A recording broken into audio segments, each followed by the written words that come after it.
Hello students, मैं सुबोध कुमार और आज मैं मैन्युफैक्चरिंग साइंस सेकंड में कुछ टॉपिक्स आप लोगों को पढ़ाऊंगा। ठीक है, तो उसमें पहला टॉपिक है हमारा ऑर्थोगोनल कटिंग की। ऑर्थोगोनल कटिंग क्या होती है, सबसे पहले मैं आपको बताऊं तो ऑर्थोगोनल कटिंग एक ऐसी कटिंग होती है जिसमें क्या होता है, हमारा जो वर्क पीस होता है, वर्क पीस और जो कटिंग टूल की एज होती है वो क्या होता है, परपेंडिकुलर होते हैं। ठीक है, जो कटिंग एज है ऑफ टूल की इस perpendicular to the direction of cutting velocity. Hello students, मैं सुबोध कुमार। हेलो स्टूडेंट्स, मैं सुबोध कुमार और आज मैं आपको मैन्युफैक्चरिंग साइंस सेकंड में कुछ टॉपिक्स पढ़ाऊंगा, जिसमें हमारा पहला टॉपिक है ऑर्थोगोनल कटिंग। नेक्स्ट इसके बाद हम पढ़ेंगे ऑब्लिक कटिंग पढ़ेंगे। इसके बाद हम टाइप्स ऑफ चिप पढ़ेंगे, जिसमें हम कंटिन्यूस चिप पढ़ेंगे, डिसकंटिन्यूस चिप पढ़ेंगे, then continuous with built up edge chip पढ़ेंगे। ठीक है, तो सबसे पहले मैं अगर बताऊं कि ऑर्थोगोनल कटिंग, तो ऑर्थोगोनल कटिंग क्या होती है, इसमें क्या होता है, जब cutting edge of the tool is perpendicular to the direction of the cutting velocity. Means जो कटिंग एज होती है जिससे टूल कटिंग करता है। ठीक है, जैसे सपोज़ ये हमारा टूल है। ठीक है, तो अगर ये इस पॉइंट से कटिंग कर रहा है तो ये इसकी कटिंग एज होगी। ठीक है, या फिर सपोज़ बोले तो ये कोई एक्स है। ठीक है, कुल्हाड़ी, तो अगर इस पॉइंट से कटिंग होती है इसमें, इस एज से, तो इसको हम क्या बोलते हैं, कटिंग एज। ठीक है, तो ऐसे इसमें क्या होता है, जो कटिंग एज होती है टूल की इस perpendicular to the direction of the cutting velocity, जिस डायरेक्शन में कटिंग हो रही है वो उसके परपेंडिकुलर होती है जो कटिंग एज होती है। तो जैसे कि ये कटिंग एज है वर्क पीस की, जो ये देख रहे हैं आप, ये कटिंग एज है इसकी, ये पूरी कटिंग एज है वर्क पीस इसकी टूल की। ठीक है, और कटिंग वेलोसिटी क्या है, इस डायरेक्शन कटिंग हो रही है हमारी। ठीक है, तो इस डायरेक्शन कटिंग हो रही है, तो आप देख सकते हैं इनके बीच में क्या है, 90 का एंगल बनना है। मीन्स ये एक दूसरे के परपेंडिकुलर है। तो ये ऑर्थोगोनल कटिंग की एक कंडीशन होती है। मीन्स जो एंट्रेंस एंगल रहेगा वो 90 डिग्री का रहेगा और इंक्लाइनेशन एंगल रहेगा वो जीरो रहेगा। मीन्स जो कटिंग टूल होगा वो इंक्लाइन नहीं होगा, वर्टिकल होगा। ठीक है, the direction of cutting velocity से। ठीक है, तो जैसे कि अगर मैं एग्जांपल में ये आप देख सकते हैं, जो जो हमारा दूसरा फिगर बना हुआ है। ठीक है, ये लेथ मशीन पे हमारी टर्निंग ऑपरेशन का फिगर है, जिसमें ये वर्क पीस है हमारा। ठीक है, ये वर्क पीस टर्निंग ऑपरेशन हो रहा है इसमें, जिसमें ये कटिंग टूल है। ठीक है, तो ये कटिंग टूल वर्क पीस के साथ 90 डिग्री का एंगल बना रहा है। तो आप देख सकते हैं ये 90 डिग्री, ये डायरेक्शन है इसकी, कटिंग कटिंग वेलोसिटी की डायरेक्शन है। या फिर हम बोलेंगे फीड की डायरेक्शन भी यही है। फीड क्या होता है, फीड हमारा होता है distance travel by the tool on the work piece. Means किसी भी वर्क पीस पे कोई कटिंग टूल जितनी डिस्टेंस ट्रेवल कर रहा है, सपोज़ यहाँ तक जा रहा है, तो ये इसकी फीड हो गई। ठीक है, कि इतना पोर्शन कट करना है, यहाँ तक हमें कटिंग करना है। तो टूल ये यही डायरेक्शन कटिंग की हो गई और यही डायरेक्शन फीड की हो गई, तो इसीलिए वो फीड दिखाया है, या फिर कटिंग वेलोसिटी भी हम बोल सकते हैं वहाँ पे। ठीक है, तो जो यहाँ पर जो एंगल बनना है इधर कटिंग वेलोसिटी के साथ कटिंग एज का, वो 90 डिग्री का बनना है। ठीक है, और ये जो कटिंग टूल है ये वाला, ये इंक्लाइन नहीं है बल्कि 90 डिग्री पे है, तो यहाँ पे इंक्लाइनेशन एंगल कितना हो गया, जीरो हो गया। ठीक है, तो यही कंडीशन हो गई इसकी, ये कंडीशन हो गई ऑर्थोगोनल कटिंग की, कि इंक्लाइनेशन एंगल यहाँ पर जीरो रहता है और जो एंट्रेंस एंगल लैम्डा रहता है वो 90 डिग्री रहता है। मीन्स जो कटिंग एज है ऑफ कटिंग एज है टूल की, वो परपेंडिकुलर होती है डायरेक्शन ऑफ कटिंग वेलोसिटी। ठीक है, तो ये डायरेक्शन ऑफ कटिंग वेलोसिटी है, ये कटिंग एज है, ये एक दूसरे क्या है, परपेंडिकुलर है। ठीक है, और इसमें क्या होता है, बेसिकली इसमें टू टाइप्स के फोर्सेस जो होता है, मेनली टू टाइप के फोर्सेस एक्टिंग करते हैं इसमें। तो नंबर वन रहता है थ्रस्ट फोर्स रहता है। ठीक है, जैसे कि ये कटिंग टूल है और ये कटिंग टूल है, ये वर्क पीस हमारा। ठीक है, तो ये जब कटिंग टूल ऊपर की डायरेक्शन इस पर कांटेक्ट में आएगा, ठीक है, तो डाउनवर्ड डायरेक्शन में एक फोर्स लगेगा इसमें। ठीक है, तो एक थ्रस्ट फोर्स होगा वो। ठीक है, और कटिंग एक्शन के लिए एक इस डायरेक्शन में एक फोर्स लगेगा, वो कटिंग फोर्स होगा। तो इसमें मेनली टू फोर्स एक्ट करते हैं, एक कटिंग फोर्स एंड नेक्स्ट है थ्रस्ट फोर्स। ठीक है, तो इसलिए हम इसको 2D कटिंग भी बोलते हैं, टू डायमेंशनल कटिंग भी बोलते हैं। ठीक है, और इसमें क्या होता है, ऑर्थोगोनल कटिंग में और क्या होता है, जैसे कि जैसे कि ये सपोज़ ये कोई वर्क पीस है। ठीक है,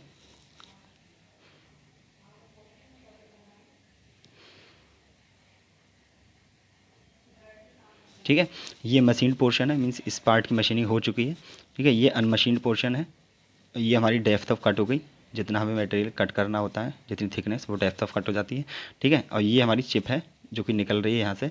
ठीक है, और ये हमारा होता है, क्या होता है, शेयर प्लेन होता है। ठीक है, तो टूल की टिप से, ये टूल की टिप है, यहाँ से लेकर जहाँ तक टूल के कांटेक्ट में, टूल के फेस के कांटेक्ट में, ये वाला फेस जो होता है रेक फेस होता है ना, ये वाला रेक फेस होता है। तो रेक फेस पे जो है जो चिप जहाँ तक कांटेक्ट में आती है, ठीक है, सपोज़ यहाँ से लेकर चिप यहाँ तक कांटेक्ट में आ रही है, तो हम इसको बोलते हैं कांटेक्ट लेंथ बोलते हैं, या फिर चिप टूल कांटेक्ट बोलते हैं, ठीक है। तो इस कांटेक्ट लेंथ जितनी ज़्यादा रहती है हमारा, वहाँ पर फ्रिक्शन उतना ज़्यादा रहता है चिप के बीच में और कटिंग टूल के बीच में। अगर फ्रिक्शन हमारा अगर ज़्यादा रहेगा तो वहाँ पर हीट का जनरेशन ज़्यादा होगा, ठीक है, जिसकी वजह से हमें वहाँ पे थोड़े से डिसएडवांटेजेस देखने को मिलते हैं। तो उस हीट को कम करने के लिए हम क्या करते हैं, ल्यूब्रिकेशंस का यूज़ करते हैं, ठीक है।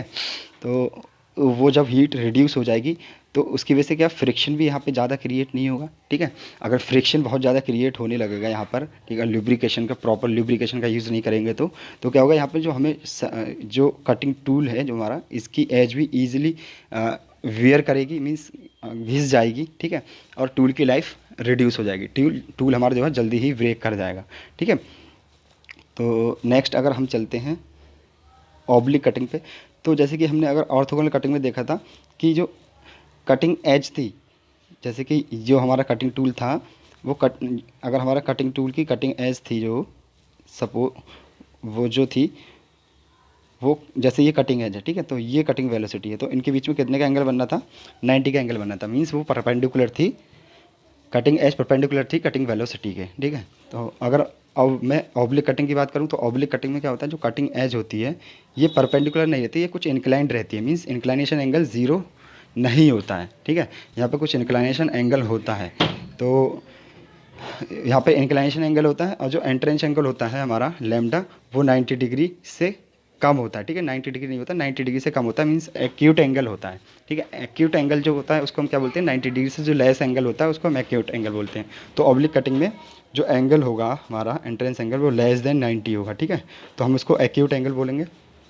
तो यहाँ पे आप फिगर में देख सकते हैं कि जो कटिंग एज है, ठीक है, वो कुछ हमें इंक्लाइंड मिल रही है, ठीक है, और जो कि परपेंडिकुलर नहीं रहेगी कटिंग वेलोसिटी के, कुछ इंक्लाइंड होगा, कुछ इस तरीके से ये इंक्लाइंड आएगी कटिंग एज, ठीक है। तो जैसे कि हमने ऑर्थोगोनल कटिंग में क्या कर रहे थे, ऑर्थोगोनल कटिंग में जब हमारी लेथ मशीन पे कटिंग हो रही थी तो हमें वर्क पीस का डायमेंशन कुछ इस तरीके से मिल रहा था, ठीक है, क्योंकि उसमें स्ट्रेट कटिंग, सॉरी मैं दोबारा इसको ड्रॉ करता हूँ, ठीक है। सपोज़ ये हमारा वर्क पीस है, तो जो मशीनिंग होने के बाद हमें कुछ इस तरीके से आ रही थी वर्क पीस की शेप, क्योंकि उसमें 90 डिग्री का एंगल बनना था, तो हमें यहाँ पर एकदम शेप फ्लैट शेप आ रहा था यहाँ पे, ठीक है, इस तरीके से, ठीक है। अब यहाँ पे क्या होगा, यहाँ पर हम इसको कुछ इंक्लाइंड कर देना, तो कुछ हमें टेपर शेप मिलेगा कुछ इस तरीके से, ठीक है। तो मैं इसको दोबारा ड्रॉ करता हूँ, ठीक है, तो इसमें हमें कुछ इस तरीके का शेप मिलेगा, कुछ टेपर शेप हो जाएगा, बिकॉज जो कटिंग टूल की एज है वो इंक्लाइंड है थोड़ी सी, ठीक है, तो हमें यहाँ पे टेपर टर्निंग मिलेगी थोड़ी सी। तो ये आप देख सकते हैं, ये हमारा कटिंग टूल है, ये हमारा वर्क पीस है, ये जो कि रोटेट कर रहा है, चक में लगा हुआ है, ठीक है। तो चक में लगा हुआ है तो ये रोटेट कर रहा है, जिसकी वजह से यहाँ पे कटिंग होगी जब ये टूल के कांटेक्ट में आएगा, ठीक है। तो ये टूल रहा हमारा, ये वर्क पीस रहा, ठीक है, ये डेप्थ ऑफ कट है जितना हमें कट करना है, ये डेप्थ ऑफ कट हो गई इसकी, ठीक है, और ये इसकी कटिंग एज है, ये कटिंग एज, और ठीक है, ये फीड बोलेंगे हम, ठीक है, हम फीड भी ले सकते हैं या फिर कटिंग वेलोसिटी भी बोल सकते हैं, कुछ भी बोल सकते हैं, तो ठीक है, कटिंग वेलोसिटी के बीच में और जो फीड है इसके बीच में जो एंगल बनना है वो अप्रॉक्सीमेट 60 डिग्री का बनना है, ठीक है। तो जब ये 60 डिग्री का एंगल बनना है, मीन्स ये लेस देन 90 डिग्री है, तो हम इसको एक्यूट एंगल बोल सकते हैं, ओके। तो यहाँ पर ये कंडीशन हो जाती है ऑब्लिक कटिंग की, कि जो इंक्लाइनेशन एंगल होता है वो ज़ीरो नहीं होता है, वो कुछ जो कटिंग एज होती है वो इंक्लाइंड रहती है, और लैम्डा जो होता है वो भी 90 नहीं होता है, 90 से कुछ कम होता है, ठीक है, एक्यूट एंगल रहता है, ठीक है। अब इसमें क्या होता है, चिप फ्लो हो रही है हमारी, ठीक है, ये किसी एंगल पर फ्लो होगी, उसमें क्या था हमारा कटिंग एज थी, ठीक है, इस डायरेक्शन में कटिंग हो रही थी, और चिप कुछ इस तरीके से फ्लो हो रही थी, किसमें, ऑर्थोगोनल कटिंग में, ठीक है, कुछ इस तरीके से फ्लो हो रही थी। तो सपोज़ ये है वर्क पीस और ये है हमारी टूल, तो चिप चिप जो है टूल के फेस के, रेक फेस के अलोंग जो है फ्लो कर रही थी, ठीक है, ऐसे करके निकल जा रही थी यहाँ से, ठीक है। तो हम ये भी बोल सकते हैं जो चिप की डायरेक्शन है जो ये क्या है, परपेंडिकुलर टू कटिंग एज है, किसमें, ऑर्थोगोनल कटिंग में। और इसमें क्या रहेगी, इसमें जो होगी, जैसे कि ये चिप है जो ये इंक्लाइंड है, ये कटिंग एज जो है इंक्लाइंड है, तो चिप कुछ इस तरीके से होती हुई थोड़ी सी इधर को ऐसे होती हुई निकल जाएगी, ठीक है, ये अलोंग नहीं जाएगी, ये कुछ एंगल पे टिल्ट हो जाएगी थोड़ी सी, ठीक है, तो ये वहाँ से फ्लो होगी फिर। अब इसमें क्या होगा, इसमें जैसे कि ये कटिंग वेलोसिटी जो रहेगी इसमें, उसको हम वी बोलेंगे, ठीक है। और जो चिप की वेलोसिटी जो रहेगी उसको हम वी सफिक्स में सी बोलेंगे, ठीक है। और जो शेयर प्लेन हमारा जो होता है, ठीक है, शेयर वेलोसिटी, जैसे कि ये है कटिंग टूल, मैं दोबारा से ड्रॉ करता हूँ। ये अगर कटिंग टूल है, सॉरी कटिंग टूल नहीं, ये अगर वर्क पीस है और ये हमारा कटिंग टूल रहा, ठीक है, और ये चिप फ्लो कर रहा है यहाँ से, ठीक है।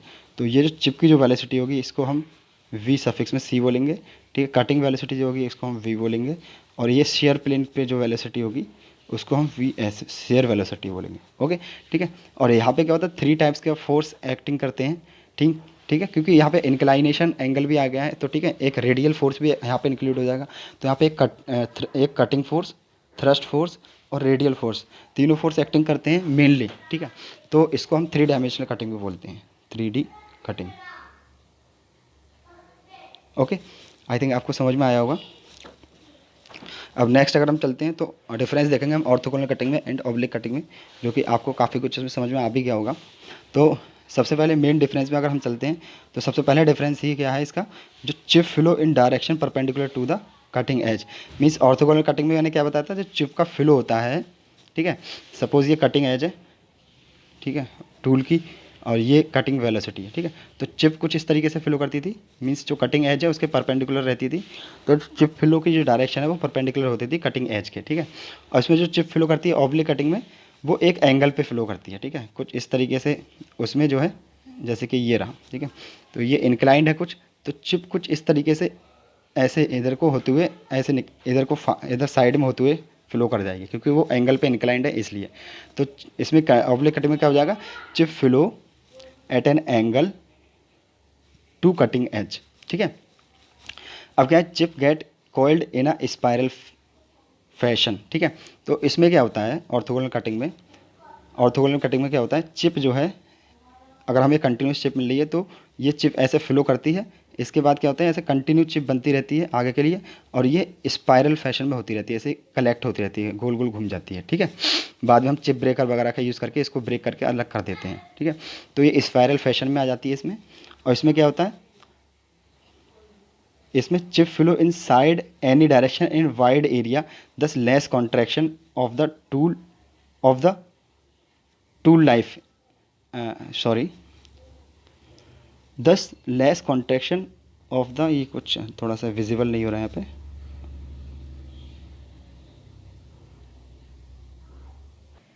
हाँ, तो हम ऑब्लिक कटिंग पढ़ रहे थे, chip flow in side any direction in wide area, thus less contraction of heat, ठीक है, लेस कॉन्ट्रैक्शन ऑफ हीट, ठीक है। तो यहाँ पे लेस कॉन्ट्रैक्शन ऑफ हीट होगा, क्योंकि क्या है, यहाँ पर चिप साइड से फ्लो होकर निकल जा रही है ऑब्लिक कटिंग में, क्योंकि एक एंगल पे है इसलिए साइड से फ्लो होकर निकल जा रही है।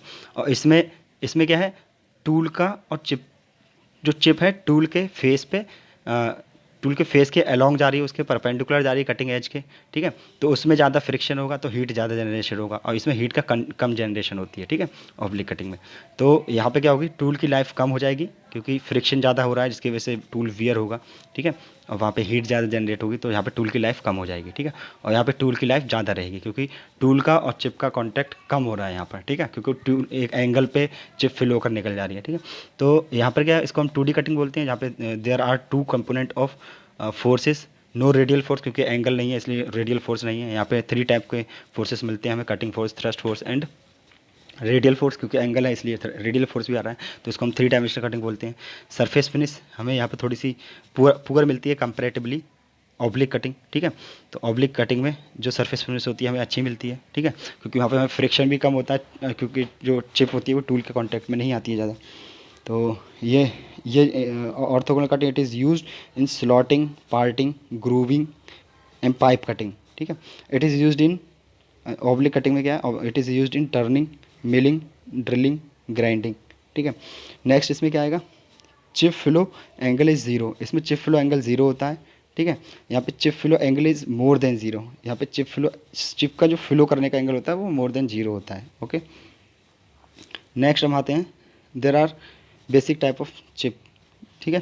तो 3 बेसिक टाइप ऑफ चिप होते हैं यहाँ पे, ठीक है, जो कि हम पढ़ेंगे मशीनिंग में। तो सबसे पहला डिसकंटिन्यूस चिप होता है, कंटिन्यूस चिप होता है, then continuous chip with built up edge होता है, ठीक है। तो हम सबसे पहले डिसकंटिन्यूस चिप देखते हैं। तो डिसकंटिन्यूस चिप क्या होता है, ये मेनली जो होता है ब्रिटल मटेरियल्स में होता है, डिसकंटिन्यूस चिप ब्रिटल मटेरियल्स में आता है मेनली, ठीक है। तो आपने स्ट्रेस स्ट्रेन का डायग्राम देखा होगा, ब्रिटल मटेरियल्स का क्या होता था कि इलास्टिक डिफॉर्मेशन होता था, उसके बाद क्या होता था, जस्ट फ्रैक्चर हो जाता था। मीन्स हमें यहाँ पे प्लास्टिक डिफॉर्मेशन देखने को नहीं मिलता है, ठीक है।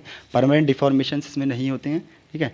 इलास्टिक डिफॉर्मेशन होता है, उसके जस्ट बाद क्या होता है, फ्रैक्चर हो जाता है, ठीक है। तो इसमें क्या होता है, ब्रिटल मटेरियल्स में सडन फ्रैक्चर होता है, ठीक है, जिसके कारण हमें यहाँ पर चिप जो होते हैं स्मॉल स्मॉल सेगमेंट्स के रूप में देखने को मिलते हैं। स्मॉल स्मॉल सेगमेंट्स में छोटे छोटे टुकड़ों में चिप्स रहते हैं, ठीक है।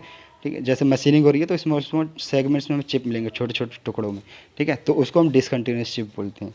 या फिर कुछ इस टाइप का चिप होगा, ठीक है, और ऐसे कुछ इस तरीके से ब्रेक होगा, इस तरीके से, ठीक है।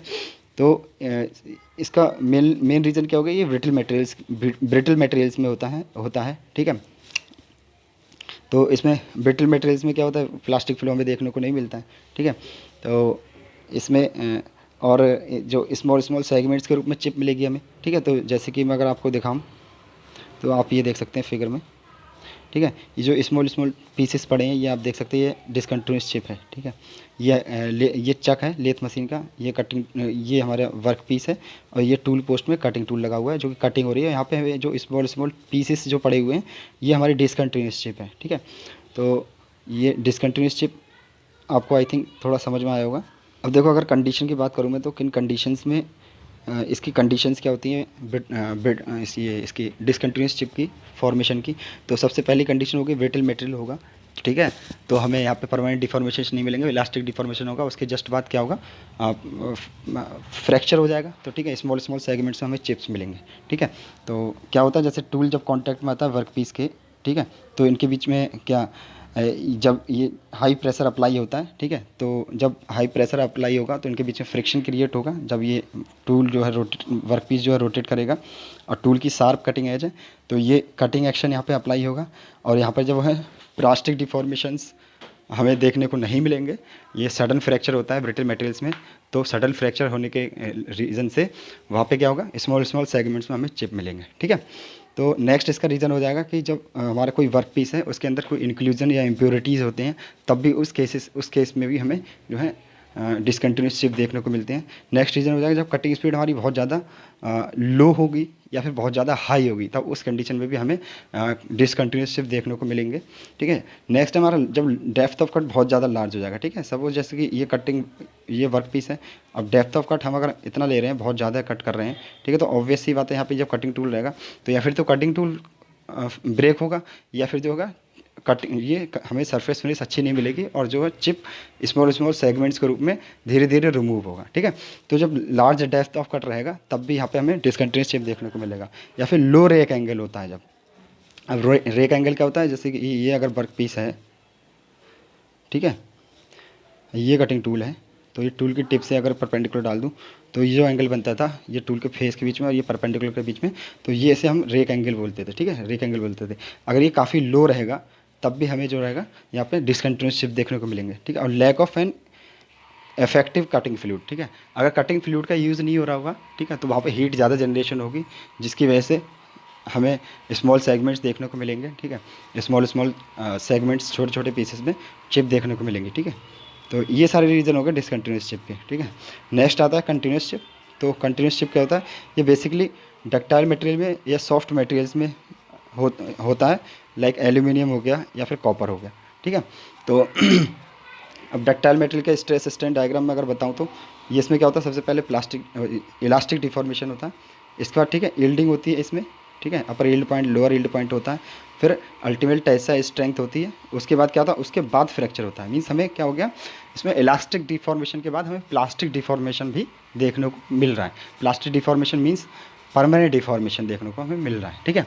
तो इसी रीज़न की वजह से क्या होता है, यहाँ पे लॉन्ग लॉन्ग चिप बनने लगते हैं, ठीक है, उसमें सडन फ्रैक्चर नहीं होता है, स्मॉल स्मॉल सेगमेंट्स के रूप में हमें चिप देखने को नहीं मिलते, लॉन्ग चिप देखने को मिलते हैं। जैसे कि आप ये देख सकते हैं, ये फिगर में ये लॉन्ग जो चिप हैं, ये पूरे कंटिन्यूस चिप हैं, ठीक है। तो यहाँ पे जब ये टूल का और वर्क पीस का जब कांटेक्ट होता है, तब यहाँ से जब ये मशीन सरफेस हमारे मशीनिंग हो चुकी है इसकी, ठीक है, ये अनमशीन सरफेस है, ये चिप रिमूव हो रहा है, ठीक है। तो जब ये चिप रिमूव होता है, तो ये लॉन्ग मैनर में रिमूव होता चला जाता है, ठीक है। जब काफ़ी लंबे लंबे चिप बन जाते हैं, तो हम इसको कंटिन्यूस चिप बोलते हैं, ठीक है। एक रिबन टाइप में भी बनते चले जाते हैं, ठीक है। जब ज़्यादा लंबा हो जाता है ये, तो ये ऐसे स्पायरल होने लगता है, ऐसे इस तरीके से, ठीक है। तो अब जैसे कि मैंने ये भी बताया था कि अगर जैसे कि ये कटिंग टूल है, ठीक है, और ये कटिंग टूल है, ये कटिंग टूल है और ये चिप है, ठीक है। अब कटिंग टूल की टिप से लेकर के चिप जहाँ तक कांटेक्ट में है, इसको हम कांटेक्ट लेंथ बोलते हैं, ठीक है। तो डिसकंटिन्यूस चिप में ये एक डिसएडवांटेज रहता है, कांटेक्ट लेंथ की वजह से यहाँ पे जो फ्रिक्शन और हीट का जनरेशन होता है, ठीक है। तो जिसकी वजह से क्या होता है, टूल की लाइफ रिड्यूस हो जाती है, ठीक है। तो टूल की लाइफ रिड्यूस हो जाती है, तो अब यहाँ पे ज़्यादा इस कांटेक्ट लेंथ को रिड्यूस करने के लिए क्या करते हैं, या फिर तो यहाँ पर चिप ब्रेकर लगा देते हैं। चिप भी काफ़ी लंबी हो जाती है, चिप को ब्रेक करने के लिए हम चिप ब्रेकर का यूज़ करते हैं, कांटेक्ट लेंथ भी रिड्यूस हो जाए, ठीक है। तो उसके लिए भी यूज़ करते हैं। तो क्या करते हैं यहाँ पे, जैसे कि ये कटिंग टूल है अगर, ठीक है, इस तरीके से, इसीलिए कटिंग टूल कुछ इस शेप का रहता है, जो कि यहाँ पे अगर वर्क पीस इस तरीके से लगा हुआ है, यहाँ से कटिंग हो रही है, तो जो चिप होती है वो कुछ इस तरीके से फ्लो करती हुई चली जाए, ठीक है। और यहाँ पे हम चिप ब्रेकर लगा देते हैं कुछ इस तरीके से। तो क्या होता है, यहाँ पे स्पायरल होती रहती है चिप, और ये बहुत टाइट तरीके से ये इसको नीचे की तरफ फोर्स करता है। जब ये वर्क पीस से स्ट्राइक करता है तो ये ब्रेक हो जाता है, ओके। तो अगर मैं आपको बताऊँ कंडीशन फॉर कंटिन्यूस चिप, ठीक है, कंटिन्यूस चिप के लिए कंडीशन बताऊँ, तो सबसे पहले कंटिन्यूस चिप कब प्रोड्यूस होगी, शार्प कटिंग एज होगी तो हमारी कंटिन्यूस चिप प्रोड्यूस होगी, ठीक है। शार्प कटिंग एज नहीं होगी तो डिसकंटिन्यूस चिप आ सकती है, ठीक है। लार्ज रेक एंगल होना चाहिए, रेक एंगल लार्ज होगा तब हमारा कंटिन्यूस चिप आएगा। हाई कटिंग स्पीड होनी चाहिए, कटिंग स्पीड ऑब्वियसली हाई होगी तभी हमारे कंटिन्यूस चिप देखने को मिलेगी, ठीक है। डक्टाइल मटेरियल होना चाहिए, मटेरियल जो होगा डक्टाइल होगा तब कंटिन्यूस चिप आएंगे, ठीक है। Less friction between chip tool interface through efficient lubrication, ठीक है। और एफिशिएंट लुब्रिकेशन का यूज़ करना चाहिए, ठीक है, जिसकी वजह से फ्रिक्शन कम हो, ठीक है। और वहाँ पे इजीली हमारी मशीनिंग प्रोसेस होता रहे, मटेरियल रिमूव होता रहे इन दी फॉर्म ऑफ चिप, ठीक है। तो हमें उस कंडीशन में भी जो है कंटिन्यूस चिप देखने को मिलेगी। फिर लो डेप्थ ऑफ कट होना चाहिए, ठीक है। डेप्थ ऑफ कट जो होगा जब लो रहेगा तो ईजिली सॉफ्टली हमारी छोटे छोटे थोड़े से लंबे चिप मिलते रहेंगे, कंटिन्यूस चिप जिसको हम बोलते हैं, ओके। तो नेक्स्ट हमारा आता है continuous chip with built up edge, ठीक है। तो continuous chip with built up edge क्या होता है, तो इसमें क्या होता है, चिप तो कंटिन्यूस ही रहता है हमारा, मगर जब जो टूल का और चिप का जब कांटेक्ट होता है तो इसकी वजह से क्या होता है, यहाँ पे फ्रिक्शन क्रिएट होता है। और अगर हम प्रॉपर लुब्रिकेशन का यूज़ नहीं कर रहे हैं तो उस फ्रिक्शन की वजह से क्या होगा, बहुत ही हाई अमाउंट में हीट जनरेशन हो जाएगा, high pressure, high friction and high heat generation होगा यहाँ पे, ठीक है। तो उस हाई हीट जनरेशन की वजह से क्या होगा, जो हमारा मटेरियल यहाँ पे मशीनिंग हो रही है, यहाँ पे मटेरियल रिमूव हो रहा है in the form of chip, ठीक है। तो इसके कुछ पार्टिकल्स हमारे जो होंगे टूल की टिप पे आकर के वेल्ड हो जाएंगे, ठीक है। टूल की टिप पर आकर के वेल्ड हो जाएंगे, जिसके कारण क्या होगा, हमारी कटिंग जो है अफेक्ट होगी इसमें, जिसके कारण कटिंग अफेक्ट हो जाएगी, ठीक है। तो इसमें क्या मिलेगा हमें तो क्या बताया मैंने, इसमें बताया जो टूल के और सॉरी ये टूल रहा और ये चिप है, ठीक है। इसका जब कांटेक्ट होता है, जैसे कि टूल की टिप से लेकर के जहाँ तक चिप कांटेक्ट में है टूल के, ठीक है, तो वो कांटेक्ट लेंथ होती है। उसमें जब कांटेक्ट बहुत ज़्यादा कांटेक्ट लेंथ जब इंक्रीज़ हो जाती है और वहाँ पे हम लुब्रिकेशन का यूज़ नहीं करते हैं फॉर कूलिंग के लिए और फ्रिक्शन रिड्यूस करने के लिए, तो क्या होता है, फ्रिक्शन बहुत ज़्यादा हो जाएगा, ठीक है, जिसकी वजह से टूल वियर होने लगेगा, ठीक है, और हीट जनरेशन होने लगेगा, ठीक है। फ्रिक्शन ज़्यादा होगा, हीट जनरेशन होने लगेगा, तो जिसकी वजह से क्या होगा, जो मशीनिंग हो रही है उसके कुछ पार्टिकल्स निकल करके, ठीक है, ये टूल की टिप पे लग जाएंगे, ठीक है। टूल की टिप पे कुछ बेल्ड हो जाएंगे पार्टिकल्स, और कुछ जैसे कि मैं अगर फिगर बनाता हूँ इस तरीके से, ठीक है, और ये अगर टूल है, ठीक है, तो क्या होगा, कुछ जैसे ये चिप निकल रही है यहाँ से, ठीक, चिप तो कंटिन्यूस ही रहेगा, मगर जो कुछ पार्टिकल्स होंगे वो हाई हीट के कारण बेल्ड हो जाएंगे, किसके साथ, टूल की टिप के साथ, और कुछ ये मशीन्ड सरफेस पे भी यहाँ पर आकर के चिपक जाएंगे, जिससे हमारी पुअर सरफेस फिनिश मिलेगी इसमें, ठीक है। तो इस प्रकार की जो हमारी चिप्स फिल होते हैं इस कंडीशन में, तो उसको हम built up edge, continuous chip with built up edge बोलते हैं, ठीक है। तो इसमें क्या है, it is obtained by the machining of ductile material, ठीक है, डक्टाइल मटेरियल की मशीनिंग पे ही मिलेगा हमें, ठीक है। In this condition of high local temperature बहुत ज़्यादा रहता है, and extreme pressure in the cutting and high friction in tool chip interface may cause the work material to adhere और weld to the cutting edge of the tool means वही है, ठीक है, जो कुछ पार्टिकल्स होते हैं इस चिप के या वर्क मटेरियल के, वर्क पीस के, जो कि वेल्ड हो जाते हैं कटिंग टूल की टिप पर, ठीक है, या फिर मशीन्ड सरफेस हमारी यहाँ पर भी वेल्ड हो सकता है, ठीक है, जिससे हमारी मशीनिंग ख़राब हो जाती है। तो इस कंडीशन में जो चिप जनरेट होती है उसको हम बोलते हैं continuous chip with built up edge, ठीक है, एक एज बिल्ट अप हो जाती है कटिंग टूल की टिप पर, ठीक है। तो इसके क्या कंडीशंस रहते हैं, ये किन कंडीशंस में ये ऐसी हमें सिचुएशन देखने को मिलती है। तो इसकी सबसे पहले कंडीशन रहेगी कि वर्क पीस जो होगा अगर हमारा डक्टाइल होगा तभी ये विल्ट अप एज जनरेट होगी, ठीक है। हाई डेप्थ ऑफ कट ज़्यादा रहेगा, लो स्पीड होगी, ठीक है। Insufficient cutting fluid means cutting fluid का या फिर यूज़ नहीं हो रहा है या फिर बहुत कम अमाउंट में कटिंग फ्लूइड का यूज़ कर रहे हैं, जिसकी वजह से हीट का जनरेशन ज़्यादा हो जा रहा है, ठीक है। Long chip tool contact length, ठीक है, चिप का और टूल का जो कॉन्टैक्ट हो रहा है ये जब बहुत ज़्यादा लॉन्ग हो जाए, ठीक है, तो उसके लिए तो उस सिचुएशन में भी ये continuous chip with built up edge देखने को हमें मिलेगी, ठीक है। नेक्स्ट है कि हम इसको रिड्यूस कैसे कर सकते हैं, इसको एलिमिनेट कैसे कर सकते हैं, क्योंकि जब बिल्ट अप एज जनरेट होगी तो इसकी वजह से हमारा जो है मशीन्ड पार्ट भी उसकी सरफेस फिनिश अच्छी नहीं मिल रही है, ठीक है। टूल की टिप भी हमारी जो हो रहा है एक तरीके से ख़राब हो जा रही है, शार्प नहीं रहेगी, ठीक है, क्योंकि उस पर वेल्ड हो जा रहा है मटेरियल आके, ठीक है। तो एक अगर सर्टेन लिमिट तक टूल की टिप पर अगर मटेरियल हल्का हल्का वेल्ड होता है जो कि अफेक्ट ना करे मशीनिंग को, तो वो थोड़ा सा एडवांटेजियस रहता है क्योंकि वो टूल की लाइफ को बढ़ा देता है। मगर एक जब लिमिट से ज़्यादा वो वेल्ड हो जाएगा आके, तो वो जो होगा हमारी सरफेस फिनिश को ख़राब करेगा, ठीक है, हमें गुड सरफेस फिनिश नहीं मिलेगी उस सिचुएशन में, ठीक है। तो इसको एलिमिनेट करना ज़रूरी हो जाता है। तो वो एलिमिनेट कैसे हो सकती है या फिर ऐसी क्या सिचुएशंस रहे जिसमें हमें विल्ट अप एज देखने को ना मिले, ठीक है। तो क्या करेंगे हम कटिंग स्पीड को थोड़ा इंक्रीज़ कर दें, ठीक है, तो हमें विल्ट अप एज वहाँ पे देखने को नहीं मिलेगी।